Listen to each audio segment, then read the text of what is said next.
sahabat bahasa, selamat datang di channel YouTube MGMP Bahasa Indonesia. Di sini, sahabat bahasa memirsa pembahasan soal-soal bahasa Indonesia tingkat SMP dan MTS. Sebelum pembahasan, silakan untuk mengeklik tombol subscribe dan like. Silakan pula untuk memberikan komentar positif agar channel ini dapat terus berkembang dan membagikan konten-konten bermanfaat untuk sahabat bahasa.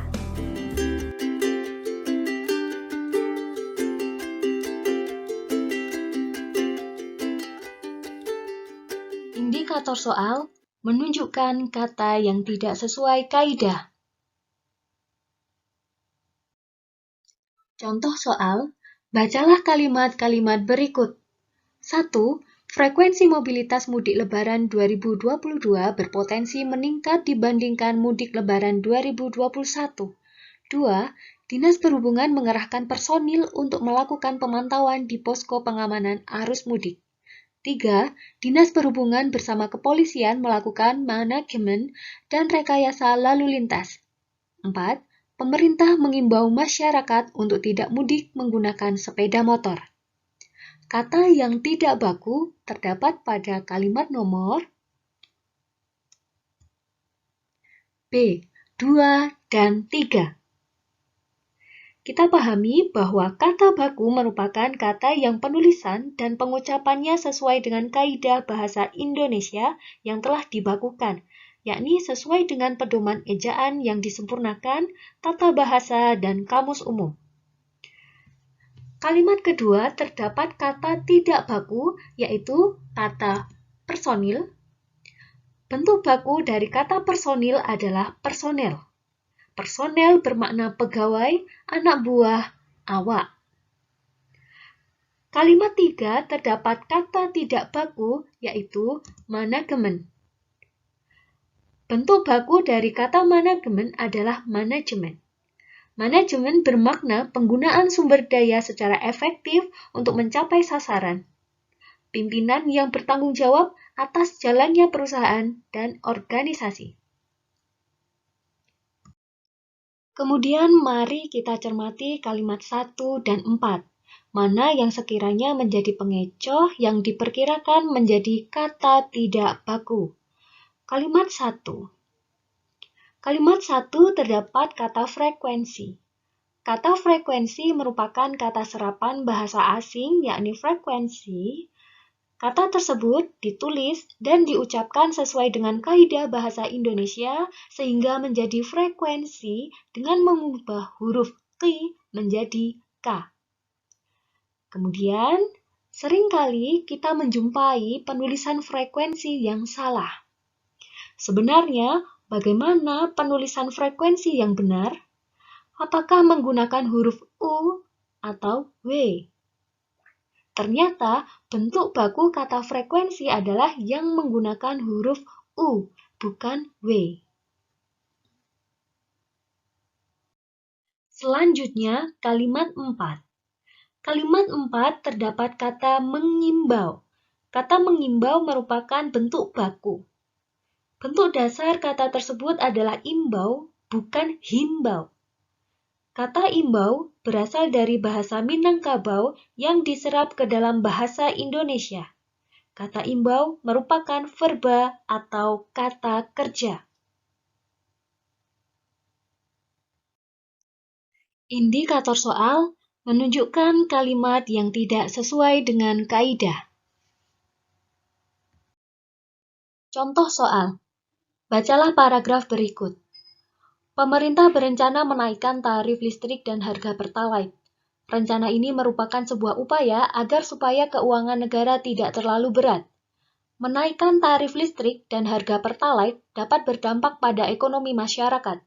Contohnya, seperti daya beli, beban keuangan, dan menaikkan harga barang kebutuhan lain.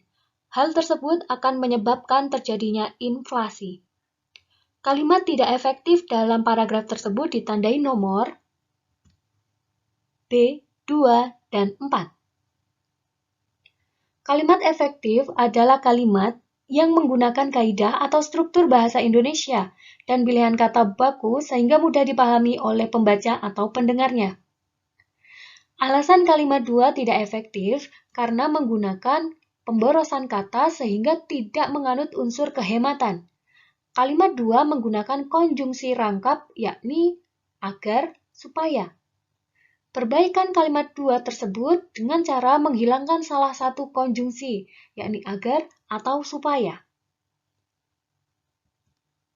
Kemudian alasan kalimat 4 tidak efektif adalah bentuk kata yang tertulis tidak sejajar sehingga tidak menganut unsur keparalelan bentuk.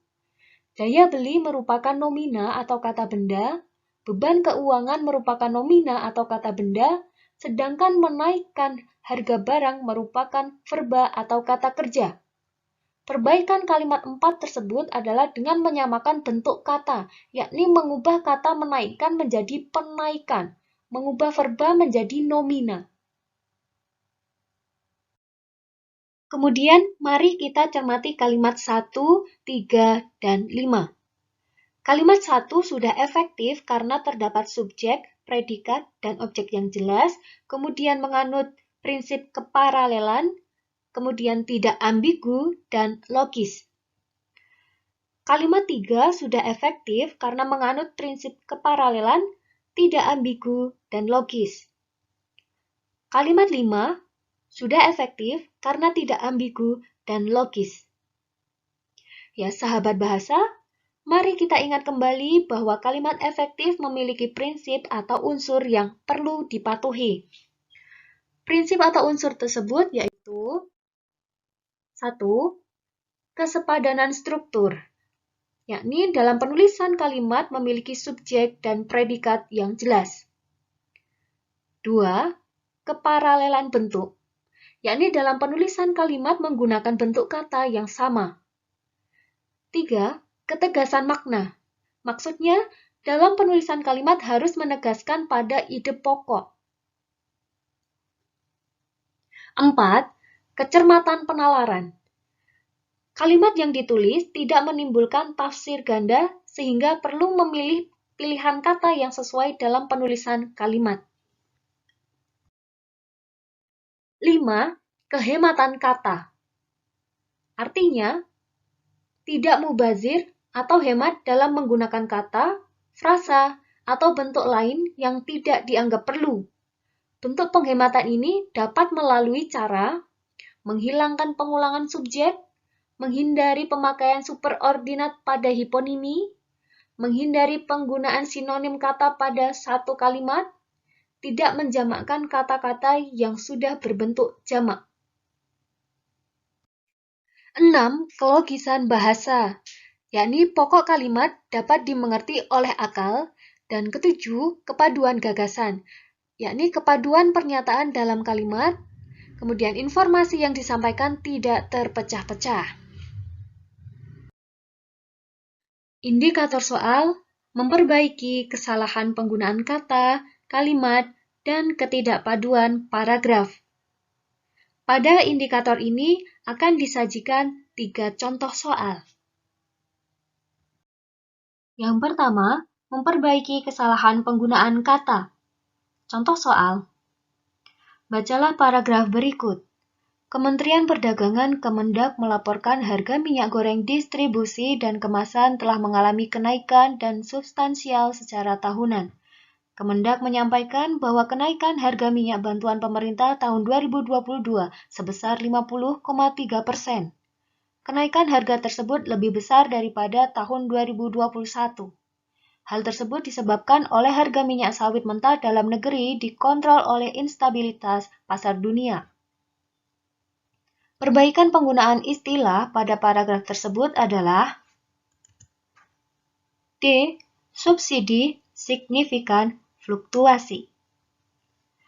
Sahabat bahasa, perlu kita pahami bahwa penggunaan kata atau istilah dalam bacaan harus disesuaikan dengan konteks kalimat sehingga mampu memberikan makna yang sesuai dan jelas. Penggunaan kata distribusi dan substansial pada kalimat 1 tidak tepat karena makna bertentangan dengan konteks. Distribusi memiliki 5 makna, yakni 1.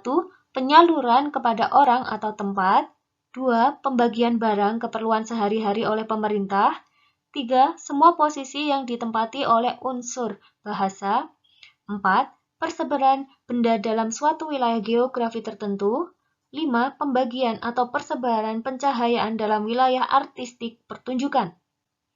Kata distribusi diganti dengan kata subsidi yang bermakna bantuan uang dan sebagainya kepada yayasan, perkumpulan, dan sebagainya. Biasanya dari pemerintah. Selain itu, penggunaan kata subsidi didukung pada kalimat 2, yakni kenaikan harga minyak bantuan pemerintah, yang sama artinya dengan minyak subsidi.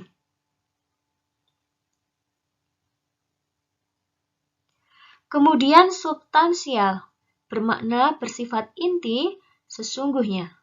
Kata substansial diganti dengan kata signifikan yang bermakna penting dan berarti, menyangkut tentang persoalan. Jadi di sini persoalan kenaikan harga minyak goreng. Jadi menggunakan kata signifikan, itu yang paling tepat. Kemudian penggunaan kata instabilitas pada kalimat terakhir tidak tepat karena makna bertentangan dengan konteks. Instabilitas bermakna keadaan tidak stabil, ketidakstabilan, ketidakmantapan, keadaan goyah, keadaan labil, keadaan rawan yang berkaitan dengan keamanan, politik, ekonomi, mental, dan sebagainya. Kata fluktuasi lebih tepat untuk mengganti kata instabilitas. Mengapa? Karena fluktuasi bermakna gejala yang menunjukkan turun naiknya harga, perubahan harga yang terpengaruh permintaan dan penawaran. Kata fluktuasi sesuai dengan pokok kalimat yang membahas harga minyak sawit yang menjadi penyebab kenaikan minyak goreng. Selanjutnya, pilihan jawaban A, B, C tidak tepat. Kata pasokan tidak sesuai untuk mengganti kata distribusi. Pasokan bermakna hal yang dipasokkan terkait dengan pengadaan, persediaan, atau pembayaran. Kata konkret tidak sesuai untuk menggantikan kata substansial. Konkret bermakna nyata, benar-benar ada. Konkret berkaitan dengan benda berwujud yang dapat dilihat, diraba, dan sebagainya. Kata propaganda tidak sesuai untuk menggantikan kata instabilitas. Propaganda bermakna penerangan paham atau pendapat yang benar atau salah yang dikembangkan dengan tujuan meyakinkan orang agar menganut suatu aliran, sikap, atau arah tindakan tertentu. Selain itu, propaganda juga bermakna reklame untuk menawarkan sesuatu. Jadi, kata pasokan, konkret, dan propaganda tidak sesuai untuk menggantikan kata distribusi, substansial, dan instabilitas. Selanjutnya, memperbaiki kesalahan penggunaan kalimat. Contoh soal, bacalah paragraf berikut. Tren bersepeda semakin meningkat di Indonesia dari sejak saat pandemi coronavirus melanda. Tren bersepeda mampu mengubah gaya hidup masyarakat yang sebelum pandemi jarang berolahraga kini mulai bersepeda. Masyarakat menyadari bahwa bersepeda bukan sekadar mengikuti tren yang sedang berkembang. Mereka sadar bahwa bersepeda dapat menjaga kebugaran fisik dan peningkatan performa bersepeda. Perbaikan kalimat 1 dan 4 agar menjadi kalimat efektif adalah D.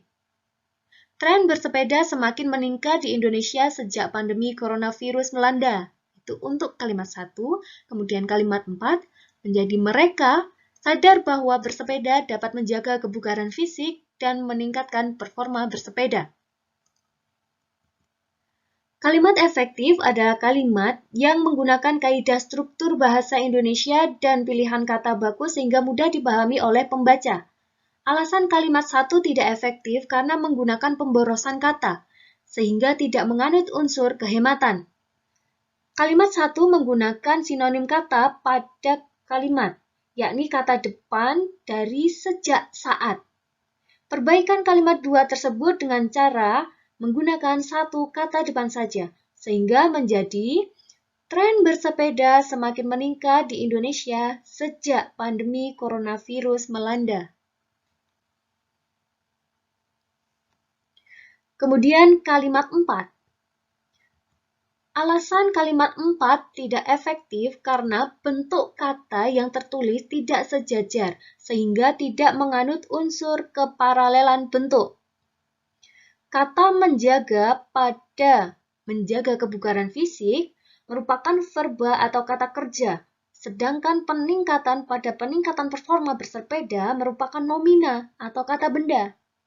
Perbaikan kalimat 4 tersebut adalah dengan menyamakan bentuk kata, yakni mengubah kata peningkatan menjadi meningkatkan.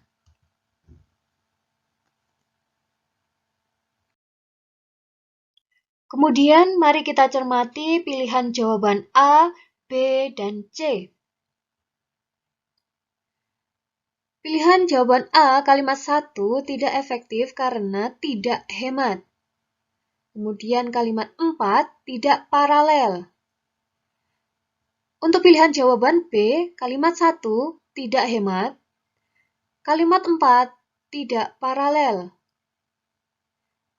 Pilihan jawaban C, kalimat 1 tidak hemat. Kalimat 4 tidak paralel.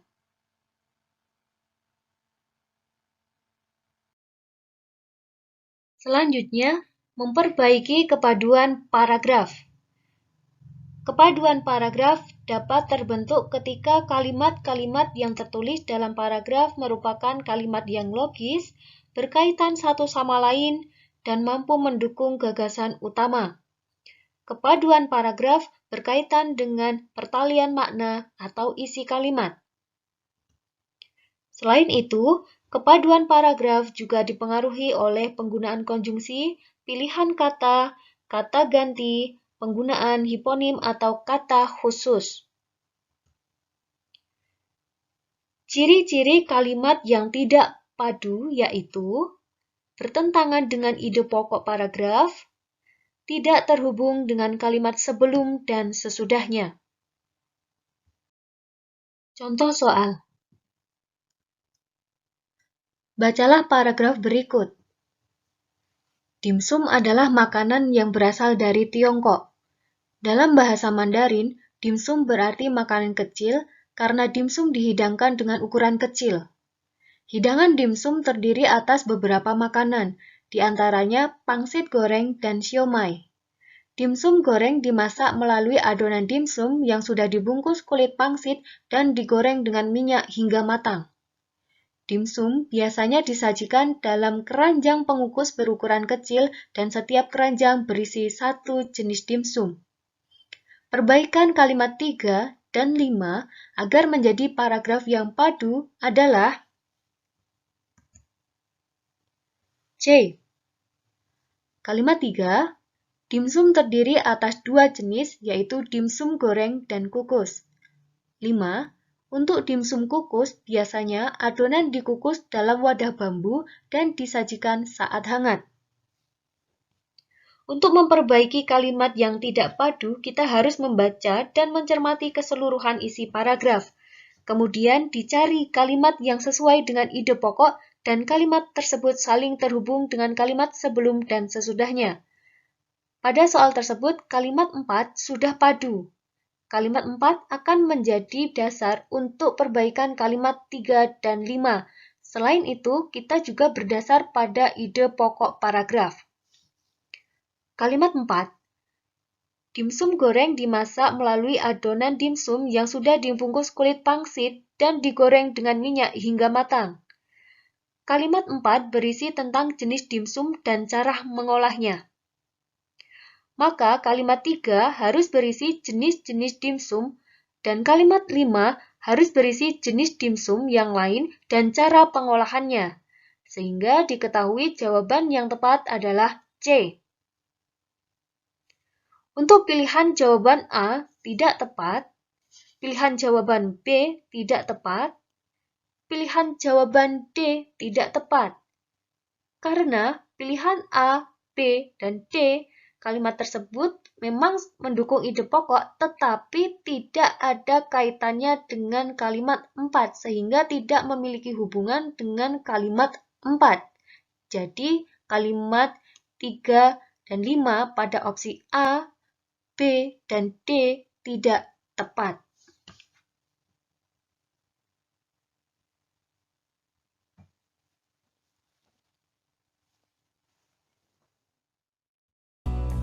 Nah, sahabat bahasa, itulah pembahasan soal-soal pada kesempatan ini.